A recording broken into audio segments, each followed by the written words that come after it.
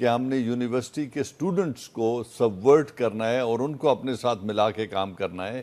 اب اس میں کون کون لوگ اس میں شامل ہوئے اور کہاں تک اس کو کامیابی ہوئی اس کا میرے پاس انفارمیشن نہیں ہے. بٹ سیبوٹاج، ٹیررزم اور اینٹی اسٹیٹ ایکٹیویٹیز کی ان کی کنفیشن کی اسٹیٹمنٹ موجود ہے. ہاؤ فار یہ جو کاوش کی ہے آرمی نے، ان کو سزائے موت دی ہے، اس حوالے سے یہ اوور آل ٹیکل کرنے میں بھارت کے ڈیزائنز کو کتنا انسٹرومنٹل ہوگا، کتنا افیکٹو ہوگا؟ کیونکہ آپ کی گورنمنٹ کے حوالے سے تو آپ تو کہہ رہے ہیں کہ سفورا گوٹ کے اندر بھی بھارت کا ہاتھ ہے، اس کے بھی شواہد ملے ہیں. کلبھوشن یادو سے ان کے رابطے بھی تھے. پھر آپ کہہ رہے ہیں کیڈٹ کالج کے اوپر جو کوئٹہ کے اندر حملہ ہوا اس میں بھی یہ شخص انوالو تھا. تو پھر گورنمنٹ کو بتانے میں کوتاہی ہوئی، یا پھر بیسک کوسچن اس کے پھر آپ کیسے اس کو ہائی لائٹ کریں گے؟ آئی تھنک گورنمنٹ کی طرف سے foot dragging right from the beginning, جب سے یہ شخص ہماری گرفتاری میں آیا ہے، جب سے اس کو اپریہینڈ کیا گیا ہے، اس وقت سے اگر آپ دیکھیں تو پہلے government of Pakistan foot dragging کرتی رہی. ایک دفعہ ایک سٹیٹمنٹ دی تھی سرتاج عزیز صاحب نے کہ we do not have sufficient evidence. نہیں، وہ کہہ رہے تھے کہ اس کو مس کنسٹرو کیا ہے انڈین میڈیا اور نے، پھر انہوں نے کہا تھا ہم شواہد اکٹھے کر رہے ہیں اس کے اوپر. اور پھر دوسری بات یہ ہے کہ اس کے ڈوسیز جو یو این میں دیے گئے ان کو دینے میں ہم نے بڑا وقت لگایا، اور یہاں تک ہوا کہ پارلیمنٹ کے فورم پر اعتزاز احسن نے پرائم منسٹر کو یہاں تک کہہ دیا جی میں آپ کو 40,000 روپے دوں گا، آپ صرف منہ سے نام لے دیں کلبھوشن یادو کا. تو unfortunately government of Pakistan soft corner تھا. آئی تھنک اس طرح کے آدمی کا نام تو مفت میں لے لینا چاہیے جو آپ کے آ کے ملک دشمنی کر رہا ہے، آپ کے بچوں کو مار رہا ہے، بلوچستان میں کراچی کے اندر آ کے سیبوٹاج کر رہا ہے. تو اس طرح کے آدمی کا نام تو بڑی دلیری سے لینا چاہیے. My question remains, یہ سزائے موت سنا دی گئی آرمی ایکٹ کے اندر فیلڈ کورٹ مارشل جنرل کی طرف سے، اور گورنمنٹ جو ہے آپ کہہ رہے ہیں it has been dragging its feet. تو جو انٹرنیشنلی ہم نے کیس بلڈ کرنا تھا بھارت کے حوالے سے، ابھی تو وہ کہیں گے وہ کون تھے کرنل صاحب ہیں وہ جو کہہ رہے ہیں کہ جی وہ ہم نے پکڑ لیے ہیں، وہ کرنل یوسف ہے، کرنل حبیب صاحب، وہ کہہ رہے ہیں کہ ہم نے وہ پکڑ لیے ہیں. تو وہ معاملہ بھی ابھی آپ کو پتا وہ معاملہ بھی ہے، وہ ڈیفینیٹلی وہ ایک اور ایشو ہے. اب دیکھو اس میں ابھی اس کے بعد کون کون سے مراحل باقی ہیں. پہلی بات یہ ہے کہ field general court marshal K ذریعے ان کو سزا سنا دی گئی ہے.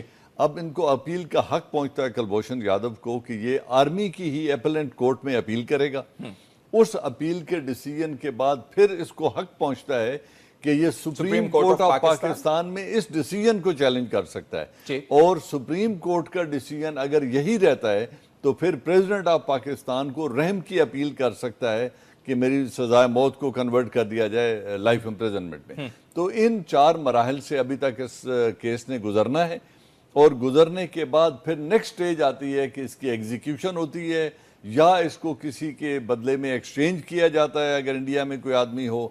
تو یہ ایک نیکسٹ پروسیس ہے جو ہوگا. یہ نیکسٹ پروسیس ہوگا. لیکن جنرل صاحب یہاں پہ جو ہماری حکومت کا ایک پروسیس موجود ہے جس کے اندر وہ کہہ رہے ہیں کہ ایف آئی آر رجسٹر ہوئی تھی ان کے خلاف، پھر اگر ایف آئی آر رجسٹر ہوئی تھی تو ان کو تفتیش بھی کرنی چاہیے تھی، تفتیش کرنی چاہیے تھی تو پھر چالان بھی بھرنا چاہیے تھا، چالان بھرنا چاہیے تھا تو پھر عدالت کے اندر کورٹ کے معاملہ آ جاتا، آرمی ایکٹ کے اندر ٹرائل نہ آ جاتا. تو what I am trying to say is کہ کل کو وہ کہیں گے کہ یہ تو ان کی پاکستان کی آرمی نے ٹرائی کر دیا ان کو، تو یہ تو حکومت نے تو کچھ اس کے اوپر نہیں کیا. جب اینٹی اسٹیٹ ایکٹیویٹیز میں کوئی آدمی انوالو ہو اور وہ جو آفیشیل سیکرٹ ایکٹ ہے اور پاکستان آرمی ایکٹ سیکشن 53 ہے اس کے تحت جو سیولین بھی اینٹی اسٹیٹ ایکٹیویٹی میں انوالو ہو اور اس کو آرمی کے ادارے اپریہینڈ کریں تو اس کا ٹرائل کیا جا سکتا ہے، وہ جورسڈکشن بن جاتی ہے. لیکن اس کا یہ مطلب نہیں ہے کہ جو حکومت کی جورسڈکشن ہے وہ ختم ہو گئی. نہیں، ختم ہرگز نہیں ہوئی. حکومت بھی مقدمہ چلا سکتی تھی اور وہ بھی چلا سکتے ہیں. تو یقیناً انہوں نے آرمی سے حکومت سے پرمیشن لے کے ٹرائی کیا ہوگا. وہ پرمیشن لے کے ٹرائی کیا ہوگا. اچھا اب مجھے یہ بتائیے ان کے نیٹ ورک کے حوالے سے ہمارے پاس کوئی کانکریٹ کو فگر ہو کہ کراچی کے اندر یہ نیٹ ورک تھا، بلوچستان کے اندر یہ نیٹ ورک تھا، اتنے لوگ تھے، اتنے لوگ پکڑے گئے ہیں، مزید انویسٹیگیشن ہو رہی ہے. جو اس وقت سسپیکٹس تھے جن کو اٹھایا گیا تھا they were over 25. لیکن کتنے لوگوں کے خلاف ایویڈنس ملی اور کتنے لوگوں نے کنفیشن دی اور کون کون سی ایویڈنس کو کورابوریٹ کر کے ان کا گلٹ اسٹیبلش ہوا ہے، دس آئی ایم ناٹ شیور. ٹھیک ہے. کرنل حبیب کے حوالے سے ابھی آپ نے کہا ان کو جس طرح ٹریپ کیا گیا، جو ویب سائٹ استعمال کی گئی، ابھی وہ ویب سائٹ پتہ نہیں اویلیبل ہے یا نہیں اویلیبل ہے، وہاں پہ اس کے متنازع اس کے حوالے سے رپورٹس ہیں. کیا کہتے ہیں آپ کا ایک army officer he is looking for a job, تو آرمی ایز این انسٹیٹیوشن ان کو بتانا نہیں چاہیے کہ آپ کس قسم کی جاب ٹیک اپ کریں گے، کہاں جاب ٹیک اپ کریں گے؟ کیونکہ اب تو وہ کیس بنا کے بیٹھے ہوئے ہیں کہ جی ڈاٹا بھی افسر پڑھ لیا. دیکھو نا، یہ جب 2 سال کی ریٹائرمنٹ کی شرط ختم ہو جاتی ہے جی. اور ریٹائرمنٹ کے 2 سال کے بعد اگر کوئی آدمی کہیں پہ کوئی جاب کرنا چاہتا ہے تو اس کے اوپر یہ بائنڈنگ نہیں ہے کہ وہ اجازت لے وہاں سے. تو اس نے وہ ایک ویب سائٹ دیکھی، اس کے اوپر اس نے اپنی سی وی جمع کرا دی، پھر اس کے ویب سائٹ کے ذریعے ہی اس نے اس جاب کی کنفرمیشن لی، پھر انہوں نے ان کو بلوا لیا اور پھر وہ آدمی یہاں سے قطر گیا، قطر سے نیپال گیا، اور نیپال جب پہنچا تو اسے پتہ چلا کہ جس ہوٹل میں بکنگ تھی ادھر تو کینسل ہو چکی ہے booking. And then some people they took him in custody and they have taken him away. Most likely Indian را کے ایجنٹس تھے جنہوں نے یہ سارا ٹریپ لے کیا، اور انہوں نے اس آدمی کو، کیونکہ انہوں نے اس ویب سائٹ پہ بہت سارے لوگ پاکستان سے اپلائی کر رہے تھے، تو انہوں نے اس آدمی کو آئیڈینٹیفائی کیا کیونکہ اس نے ریٹائرڈ لیفٹیننٹ کرنل کا سٹیٹس اپنا لکھا ہوا تھا. ٹھیک ہے. تو اب اس آدمی کا وہاں پہ ان کی کسٹڈی میں آ جانا اور وہاں سے غائب ہو جانا، foreign office and government of Pakistan is in touch with the Nepal government and they are trying to reach out to ہم کہ وہ آدمی نیپال سے کیوں غائب ہو گیا اور کہاں غائب ہو گیا. اور پھر نیپال سے لینڈ کرتے ہی جب وہ ایئرپورٹ جاتا ہے اور وہاں سے وہ ہوٹل کے لیے جاتا ہے اور پتہ چلتا ہے کہ اس کی بکنگ کینسل ہو چکی ہے، تو وہاں سے اس آدمی کا غائب ہو جانا اور پھر کسی انڈین کی کسٹڈی میں آ جانا، دیر از اے بگ کوسچن مارک کہ وہاں سے وہ کیسے اسے لے گئے. یہ جو اصل بیماری ہے دہشت گردی والی، ہم نے تو پھانسی دے دی، میسج کمیونیکیٹ ہو گیا، لیکن میسج بھی میرا خیال ہے کہ وہ بٹا ہوا نہیں ہونا چاہیے تھا، ہم نے وہ پہلے بات کر لی. تو جو اصل بیماری ہے وہ اس سے اس کو کوئی مدد ملے گی کلبھوشن کی سزا سے؟ آئی ایم ناٹ سیئنگ کہ نہیں ہونی چاہیے تھے، آئی ایم سیئنگ کہ جو بڑی بیماری ہے بھارت کی، جو افغانستان کو انوالو کر کے یہاں پہ دہشت گردی کی جا رہی ہے افغانستان کے راستے، اس میں دیکھیں اس میں 3 چیزیں تو بڑی واضح ہو چکی ہیں نا. نمبر 1 کہ انڈیا ہمارے انٹرنل افیئرز میں ٹیررزم میں انوالوڈ ہے اور اینٹی اسٹیٹ ایکٹیویٹیز میں ہندوستان کا ایک سرونگ را کا کرنل، سرونگ آفیسر اگر ہمارے ملک میں آ کے یہ کرا رہا ہے اور اس کی کنفیشن سٹیٹمنٹ آتی ہے اور وہ ہماری کسٹڈی میں ہے، تو ایک تو یہ چیز اسٹیبلش ہو جاتی ہے کہ ہندوستان ہمارے ملک کے اندر دہشت گردی میں انوالو ہے. دس از اے اسٹیٹ اسپانسر ٹیررزم. پھر جو 3rd کنٹری لانچ ہے کہ انہوں نے پہلے اس کو ایران میں بھیجا اور وہاں سے وہ فیک آئیڈینٹی کے ساتھ وہ ادھر آیا، تو یہ بھی اس کی ایک انوالومنٹ ہے. تو اس کا نیٹ ورک ان ارتھ ہونے سے یہ ہو گیا کہ ان پہ ایک کوشچن پوز ہو گیا، next time they'll think 10 times while using their operators in Pakistan against the state in anti-state activities. تو یہاں تک تو ہو گیا، لیکن اس کا جو میکسیمم ایڈوانٹیج تھا وہ ہم میرے خیال میں نہیں لے سکے ہیں، کیونکہ ہماری گورنمنٹ نے دیکھیں ہندوستان ہمارے خلاف مسلسل کوشش کر رہا ہے کہ وہ پاکستان کو اسٹیٹ سپانسرڈ ٹیررزم میں انوالو کرنے کی کوشش کر رہا ہے. کشمیر کے اندر پوری دنیا کو یہ باور کرانے کی کوشش کر رہا ہے، یہاں تک کہ افغانستان کی اسمبلی میں کھڑے ہو کے نریندر مودی نے کہہ دیا کہ جب تک بارڈر کے پار سے سینکچوریز بند نہیں ہوں گی آپ کے ملک میں امن قائم نہیں ہو سکتا. تو وہ جو مسلسل راگ الاپ رہے ہیں ان کے پاس کوئی ایویڈنس نہیں ہے کہ کوئی پاکستانی ان کے ہاں ایسا انوالو ہوا ہے. اور state sponsor non state actors, yes there was one individual جس کو انہوں نے سزائے موت بھی دے دی، اجمل کا صاحب، بالکل ٹھیک ہے. لیکن اسٹیٹ سپانسر ٹیررزم انڈیا کے خلاف پاکستان نے آج تک نہیں کی اور کوئی ان کے پاس ایویڈنس نہیں ہے، whereas we have the evidence. تو اگر اس کو پاکستان پوری طاقت سے اس ایشو کو پرسو کرتا. آپ نے کہا ڈوسیئر دیا تو ہے، نہیں ڈوسیئر دیکھیں، پہلے آپ نے 8 ماہ لگا دیے ڈوسیئر دینے میں، پھر ڈوسیئر چلا گیا، اس کے بعد کیا ہوا؟ وہ کسی ڈرار کی زینت بن گیا، وہاں پڑا ہوا ہے، بس بات ختم ہو گئی.